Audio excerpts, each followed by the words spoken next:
করছে, আর তাই আমি শ্বশুরের পায়ে তেল মালিশ করে দিচ্ছিলাম। কিন্তু হঠাৎ করে শ্বশুর আমার সাথে যা করেছিল তা শুনলে তোমরা ঠিক থাকতে পারবে না। তাহলে চলো বন্ধুরা, মূল গল্পটি শুরু করি। আমার নাম তানিয়া আক্তার বৃষ্টি। আমার বর্তমান বয়স 20। আজকের তোমাদেরকে বলবো আমার জীবনে ঘটে যাওয়া সত্য ঘটনা। আমার বয়স যখন 14 বছর, তখন প্রবাসে থাকে এক ছেলের সাথে আমার বিয়ে হয়। আমার স্বামী প্রায় 8 বছর ধরে বিদেশ থাকে।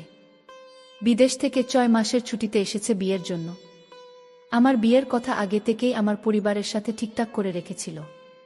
তাই আমার স্বামী আসা মাত্রই আমাকে বিয়ে করে তার ঘরে উঠিয়ে নেয়। বিয়ের প্রথম দিন আমার উপর দায়িত্ব পালন করার চেষ্টা করে। যখন আমার স্বামী আমার উপর দায়িত্ব পালন করার চেষ্টা করে, তখন আমি এক বিষয় লক্ষ্য করলাম। হঠাৎ করে সে পকেট থেকে কি যেন বের করেছে। আমি তখন খুব চমকে গেলাম। আমি ভাবলাম পকেট থেকে কি এমন জিনিস বের করেছে, কিন্তু সে জিনিসটা বের করে তার হাতে মুঠোয় রেখে দিল, আর সে বলল, বৃষ্টি তুমি একবার চোখ দুটো বন্ধ করো তো, তোমাকে একটা সারপ্রাইজ দিব। আমি বললাম, আচ্ছা ঠিক আছে। তোমার হাতের মধ্যে কি, এটা একটু দেখি।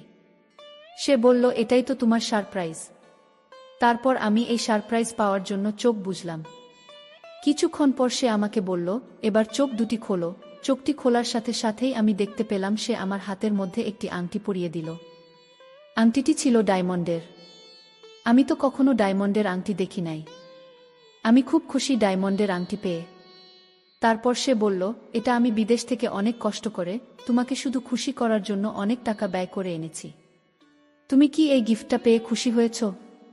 আমি বললাম, জি সাহেব, আমি আপনার গিফট পেয়ে অনেক খুশি হয়েছি। কারণ আমি জীবনে কখনো ডায়মন্ডের আংটি বাস্তবে দেখি নাই, আর তাছাড়া আমার জন্ম হয়েছে অতি গরিব পরিবারে। আপনার সাথে আমার বিয়ে হয়ে এই জন্য সত্যিকার অর্থে আমি অনেক ভাগ্যবান আমি বাস্তবে ডায়মন্ডের আংটি দেখতে পেরেছি। তারপর হঠাৎ করে আমি চেয়ে দেখি, আমার স্বামী আমার দিকে এমনভাবে তাকালো, মনে হলো যেন আমার হিরো স্বামী বলে কথা। তারপর আমিও আমার স্বামীর সামনে এমনভাবে তাকালাম। কিছুক্ষণ পর দুজনেই অনুভব করলাম মনে হয় আমাদের মধ্যে প্রাকৃতিকভাবেই ভিন্ন কিছু কাজ করছে। কিন্তু আমার স্বামীকে দেখতে যে রকম রোমান্টিক হিরো মনে হলো, সে সেই রকম রোমান্টিক না। যখন সে আমার ঘনিষ্ঠ হলো, তখন আমার কাছে মনে হলো যেন একেবারেই তার মধ্যে কিছু নাই। আমার কিছুই হলো না, বরং সুখের চেয়ে অনেক কষ্ট পেলাম। আমি ভাবলাম প্রথম দিন হয়তো তাই এরকম সমস্যা হয়েছে। কিন্তু এভাবে তার সাথে 4 বছর 5 মাস সংসার করলাম। কিন্তু কোনো দিন সে আমার প্রত্যাশিত কোনো কিছুই পূরণ করতে পারে নাই। আমার বিয়ে 4 মাস পর একদিন সন্ধ্যা বেলায় আমার কাছে খুব মন খারাপ করে আসলো এবং এসে বলল, বৃষ্টি, আগামী বুধবার আমার ফ্লাইট। তোমাকে ছেড়ে আমার খুব কষ্ট হবে। তারপরও কি করব, আমার তো সেখানে কাজ। সেখানে না গেলে তো আমার ইনকাম বন্ধ হয়ে যাবে। বৃষ্টি, তুমি কোনো চিন্তা করো না। আমি এইবার গিয়ে 1 থেকে 2 বছরের মধ্যে একেবারে চলো আসব। তোমাকে ছাড়া বৃষ্টি আমাকে থাকতে খুব কষ্ট হবে। দেখতে দেখতে বুধবার চলে আসলো। বুধবারে আমার স্বামী আমাকে ছেড়ে 1 থেকে 2 বছরের জন্য বিদেশ চলে গেল। আমার স্বামী বিদেশ চলে যাওয়ার পর রাত্রিবেলায় শুধু খালি মন চটপট করত, কি করব ভেবে পাচ্ছি না। স্বামী বিদেশ, চাইলেও তো আর কোনো কিছু করা সম্ভব না। তারপরও অনেক চেষ্টা করলাম কিভাবে আমার মনের আশাগুলো পূরণ করব। নিজেই সাথে নিজেই যেন এক অদ্ভুত আচরণ করার চেষ্টা করেছিলাম নিজের মনে একটু শান্তি পাওয়ার জন্য। কিন্তু হঠাৎ করেই আমার দরজাটায় একটা টক্করের শব্দ হলো। শব্দটা শুনেই আমি চমকে উঠলাম। দরজার দিকে আমি তাকিয়ে দেখি আমার সেই আচরণ বা দৃশ্য আমার শ্বশুর মশাই খুব ভালো করে দেখেছিল, আর এদিকে আমার শ্বশুর মশাইয়ের বয়সও খুব একটা 50-এর বেশি না। শ্বশুর মশাইয়ের চোখে যখন আমার চোখ পড়ল, তখন শ্বশুর মশাই খুব লজ্জা পেয়ে গেলেন এবং খুব তাড়াহুড়া করে ওখান থেকে চলে গেলেন। আর এদিকে বাড়িতে কেউ নেই, আমার শ্বশুর মশাই আর আমি। কিন্তু শ্বশুর মশাই যে এভাবে আমার প্রতি নজর দেয় তা আমি কখনো কল্পনাও করতে পারিনি। যাই হোক, পরদিন শ্বশুর মশাই রাতে ঘর থেকে আমায় ডাকছিল আর আমায় বলল, বৌমা, আমার পায়ে ব্যথা করছে, আমার পায়ে একটু তেল মালিশ করে দাও। আমি শ্বশুর মশাইকে বললাম, ঠিক আছে, আমি মালিশ করে দিচ্ছি। শ্বশুর মশাই কিছুক্ষণ পর বলল, বৌমা, আমায় তুমি বাঁচালে। কিন্তু আমি যখন ঘর থেকে বাহির হচ্ছিলাম, তখন শ্বশুর মশাইকে দেখলাম সে নিজের সাথে নিজেই কথা বলছে। সে বলতে লাগল, বৌমা, আমি তোমায় মিথ্যা বলে আমার যত্ন করায়, আসলে আমার পায়ে কোনো ব্যথা নাই। আমি পরদিন যখন বাথরুমে গোসল করতে যাচ্ছি, তখন শ্বশুর মশাই আমার পিছু পিছু আসতে লাগল। আমি লক্ষ্য করছিলাম শ্বশুর মশাই আমার পিছু পিছু আসছে, কিন্তু শ্বশুর মশাইকে আমি কিছু বলিনি। কারণ আমি হঠাৎ শ্বশুর মশাইকে বললাম আমি বাথরুমে যাচ্ছি। আপনি কোথায় যাচ্ছেন? শ্বশুর মশাই তখন বলল, বৌমা শরীরটা প্রচণ্ড গরম, যে গরম পড়ছে আমি গরমে ঘুমাতে পারছি না, আমার খুব কষ্ট হচ্ছে বৌমা। শ্বশুর মশাই আমি এখন কি করতে পারি? শ্বশুর মশাই বলল, আমার তো হাঁটতে কষ্ট হয়, তাছাড়া আমি নিজে নিজে গোসল করতে অনেক কষ্ট হয়। যদি তুমি গোসল করিয়ে দিতে তাহলে আমার অনেক উপকার হতো। ঠিক আছে, আমি আপনাকে গোসল করিয়ে দিচ্ছি। তারপর শ্বশুর আব্বাকে নিয়ে আমি বাথরুমে গেলাম। তারপর আমার শ্বশুর আব্বাকে আমি গোসল করিয়ে দিচ্ছিলাম। তখন শ্বশুর আব্বা বলল, আমার আজ তোমার শাশুড়ির কথা মনে পড়ছে, আমি তোমার মাঝে আমি আমার স্ত্রীকে খুঁজে পেলাম। আমি তখন শ্বশুর আব্বাকে বললাম, শ্বশুর মশাই আপনি কি বলছেন এসব? আমি ঠিকই বলছি বোমা, আমি তোমার মাঝে আমি স্পষ্ট দেখতে পাচ্ছি। কি দেখতে পাচ্ছেন? এই যে বললাম একটু আগে আমার স্ত্রীকে দেখতে পাচ্ছি তোমার মাঝে। বাবা আপনি এসব কি বলছেন? আমি তো আপনার কথা কিছুই বুঝতে পারছি না। তাছাড়া আমি আপনার ছেলের বউ। আপনার কি মাথা ঠিক আছে? শ্বশুর আব্বা বলল, বেমা আমার মাথা ঠিক আছে।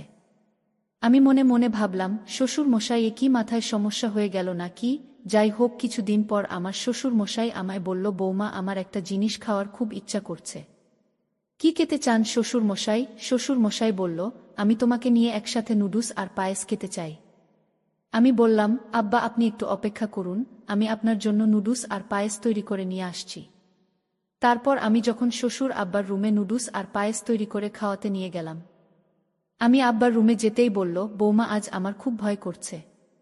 আমার মনে হয় আজ একা একা এই রুমে ঘুমাতে পারবো না। তোমার হাতের রান্না করা নুডলস আর পায়েসটুকু খেয়ে আমি তোমার রুমে যেতে চাই। আমি শ্বশুর আব্বাকে বললাম, আব্বা আপনি নুডলস আর পায়েস খেয়ে চুপচাপ ঘুমিয়ে পড়ুন, কিছু হবে না। আমি তো পাশের রুমেই আছি, কোনো সমস্যা হলে আমায় ডাক দিয়েন। শ্বশুর আব্বা বলল, বৌমা যত কিছুই বলো, আমি আজ একা একা এই রুমে ঘুমাতে পারবো না, কারণ আজ আমার খুব ভয় করছে। আমি শ্বশুর মশাইয়ের মতলবটা কিছুটা হলেও আমি বুঝতে পারছি, কারণ ইদানিং শ্বশুর মশাই আমার দিকে কেমন ভাবে চেয়ে থাকে। আমি শ্বশুর আব্বাকে বললাম, আপনি যদি বারবার একই কথা বলেন তাহলে কিন্তু আমি এ বাড়ি থেকে চলে যাব। শ্বশুর আব্বা আমার কথা শুনে বলল, আচ্ছা ঠিক আছে বৌমা, আমি একাই ঘুমাতে পারব। এর পরদিন শ্বশুর মশাই আবার রাতে অভিনয় করা শুরু করে দিয়েছে। চিৎকার করে বলছে, পা ব্যথা করছে, কে আছো গো, আমায় বাঁচাও, আমি মরে যাচ্ছি। পায়ের ব্যথা কিছুতেই সহ্য করতে পারছি না, মনে হয় আজ আমি মরে যাব। আমি বুঝতে পারছি শ্বশুর আব্বা এসব অভিনয় করছে।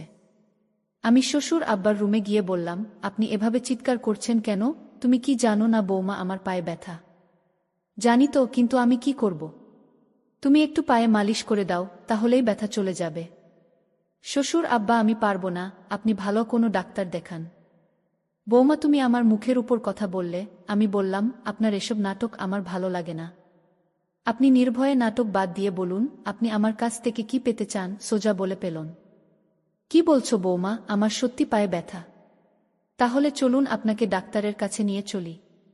যদি ডাক্তার সাহেব বলেন যে আপনার পায়ে ব্যথা, তাহলে আমি আপনাকে প্রতিরাতে মালিশ করে দিব। আর যদি পায়ে ব্যথা না থাকে তাহলে কিন্তু আপনার অবস্থা খারাপ হবে। এই কথা শোনার পর শ্বশুর আব্বা বলল, ঠিক আছে তাহলে আগামীকাল ডাক্তারের কাছেই যাব। কিন্তু ডাক্তারের কাছে যাওয়ার আগেই রাতে শ্বশুর মশাই এমন কাণ্ড করে বসল, আমি তো অবাক হয়ে গেলাম। শ্বশুর মশাই এমন চিৎকার করছিল, পাশের বাড়ির মানুষ ঘুমাতে পারছিল না। তখন পাশের বাড়ি থেকে একজন লোক এসে আমায় বলল, তোমার শ্বশুর মশাইয়ের কি হয়েছে, এভাবে চিৎকার করছে কেন? আমি কোনো উপায় না পেয়ে বললাম, উনি প্রতি রাতে এরকম চিৎকার করে, কিন্তু তার কিছুই হয়নি। আমি তো আর তাদের বলতে পারি না শ্বশুর আব্বা আমার কাছ থেকে কি চায়, আমি তো সেটা তাদের মুখ ফুটে বলতে পারি না। এর মধ্যে শ্বশুর আব্বা বলল, বৌমা আমার কোনো খেয়াল রাখে না। পাশের বাড়ির লোকটি বলল, আপনার শ্বশুর আব্বা ব্যথায় চিৎকার করছে আর আপনি দাঁড়িয়ে থেকে দেখছেন। আপনি কিসের বৌমা? আপনি এখনই আপনার শ্বশুর আব্বার পায়ে তেল মালিশ করে দিন। আমি আর কোনো উপায় না পেয়ে দৌড়ে শ্বশুর আব্বার ঘরে গেলাম আর বললাম, আপনি চিৎকার বন্ধ করুন, আমি পায়ে মালিশ করে দিলেই তো আপনার ব্যথা ভালো হয়ে যায়। আমি এখন আপনার পায়ে তেল মালিশ করে দিচ্ছি, আপনি ঘুমান। আমি শ্বশুর আব্বার পায়ে তেল মালিশ করতেছিলাম। কিছুক্ষণ পর আমি লক্ষ্য করলাম আমার শ্বশুর মশাই চুপ বন্ধ করে কেমন জানি অদ্ভুত রকমের শব্দ করতে শুরু করল। আমার ভয়ে আমার চোখ মুখ চমকে উঠল। তারপরও আমি মনে মনে ভাবলাম দেখি আমার শ্বশুর মশাই কি করে, আর তাছাড়া আজ শ্বশুর মশাই এর উদ্দেশ্য জানতে হবে। আমার স্বামী চলে গিয়েছে বিদেশ, অনেক দিন হয়েছে, কিন্তু আমার তো আর সে রকম কিছু নাই। তাই নিজের অজান্তেই আমি শ্বশুর আব্বাকে পরীক্ষা করতে শুরু করলাম। শ্বশুর আব্বা হঠাৎ আমায় বলল, বৌমা আমি একটা কথা বলি। আমি বললাম, বলেন, কি বলবেন? আমি তোমার নামে আমার সকল সম্পত্তি লিখে দিব, আমার ছেলে কিছুই জানবে না। তুমি আমার ছেলেকে যেভাবে বলবে সেভাবেই চলবে যদি তোমার হাতে আমার সম্পত্তি থাকে। আমি বললাম, আপনার কষ্ট করে জমানো সম্পত্তি আমাকে দিতে চাচ্ছেন কেন? শুধু তুমি আমার একটা কথা রাখবে। তাহলে শুনি আপনার কি কথা।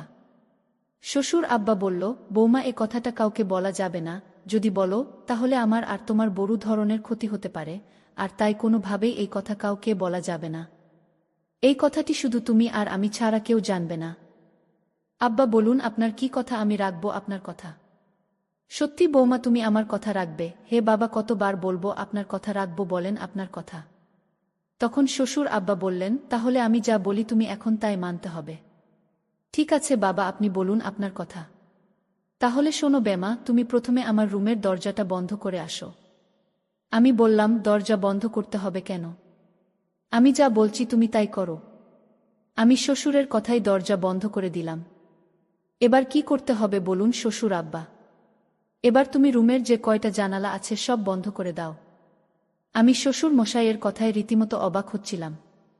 তারপর আমার অনেক ভয় লাগছিল। তারপর ভয় কাটিয়ে শ্বশুর আব্বাকে বললাম, এর কি করতে হবে আব্বাজান বলেন? এবার তুমি ঘরের লাইটটা বন্ধ করে দাও। শ্বশুর আব্বাকে বললাম, ঘরের লাইট বন্ধ করার দরকার কি, লাইট জ্বলুক। শ্বশুর আব্বাজান বলল, একদম চুপ, কোনো কথা বলবে না। আমি যা বলছি তাই করো, অর্থাৎ রুমের লাইট বন্ধ করে দাও। আমি শ্বশুর মশাইয়ের কথায় রুমের লাইট বন্ধ করে দিলাম। শ্বশুর আব্বা বলল, এবার তোমায় আমার মনের কথাটা বলি। বলেন আব্বা, আপনার কি এমন কথা যে কথাটা রাতের অন্ধকার করে বলতে হয়?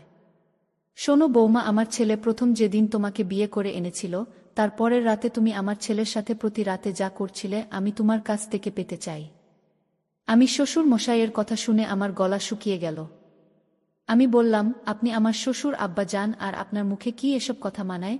আপনার আশীর্বাদে আমরা ভালো থাকব, আর আপনি এসব কি বলছেন? তখন শ্বশুর আব্বা একটা হাসি দিয়ে বললেন, বৌমা আমি তোমাকে পরীক্ষা করছিলাম। আসলে আমার মধ্যে এরকম কোনো খারাপ কিছু নেই। আমি আমার বৌমার পরীক্ষা নিচ্ছিলাম, কারণ বর্তমান যুগের মেয়েরা ভালো না। তাই আমি আমার বৌমাকে পরীক্ষা করেছিলাম। তুমি আমার পরীক্ষায় পাশ করলে বৌমা। এতদিন যা করেছি সব অভিনয় আর কিছুই না বৌমা। আজ আমার গর্বে বুকটা ভরে উঠল। তুমি একজন সৎ চরিত্রবান লক্ষ্মী বৌমা। অবশেষে শ্বশুর মশাই নিজেই খুশি হয়ে তার বৌমাকে তার সকল সম্পত্তি লিখে দিলেন। গল্পটি কেমন লাগলো তা অবশ্যই কমেন্ট করতে ভুলবেন না। আর এরকম গল্প পেতে চ্যানেলটিকে লাইক, সাবস্ক্রাইব করে পাশে থাকুন। এতক্ষণ গল্পটি শোনার জন্য আপনাকে অসংখ্য ধন্যবাদ।